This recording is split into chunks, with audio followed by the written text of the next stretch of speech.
মিথ্যা অনুসন্ধান থেকে অব্যাহতির জন্য ১০ লাখ টাকার ঘুষ দাবি করেছেন দুদকের বাগেরহাট কার্যালয়ের উপসহকারী পরিচালক আবুল হাশেম। এমন অভিযোগ নিয়ে দুর্নীতি দমন কমিশনের প্রধান কার্যালয়ে এসআর ট্রেডার্স ঠিকাদার শহীদুল ইসলাম সোহেল।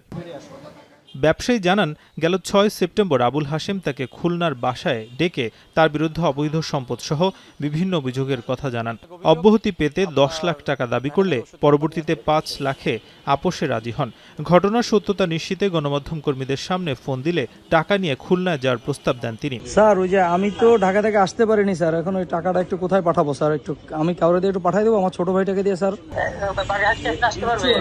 স্যার বাগেরহাটে, আর আপনি যদি কোনো কারোর অ্যাকাউন্ট নাম্বার দেন স্যার, তো আমি অ্যাকাউন্টে জমা করে দিই স্যার ঢাকা থেকে এখনই। স্যার ওটা কি বাগেরহাট অফিসে দেওয়া লাগবে স্যার? স্যার ওই যে বাগেরহাটকে কোথায় আসবো? আপনার দুদক অফিসে আসবো স্যার? কল দিয়ে বলতেছে কি যে আমি মোহাম্মদ আবুল হাশেম, আমি দুদক কর্মকর্তা, আমি বাগেরহাটে আমার পোস্টিং। আমি তাকে স্যার বলে সম্বোধন করি, বললাম যে স্যার বলেন। উনি বলতেছে আপনার বিরুদ্ধে একটা তদন্ত চলতেছে, আপনি আমার সাথে একটু দেখা করবেন, আপনার এই রিপোর্ট আপনার পক্ষে দিব, যে প্রকাশ্য অনুসন্ধান করবে, এই জন্য আপনি আমাকে ১০ লাখ টাকা দিবেন।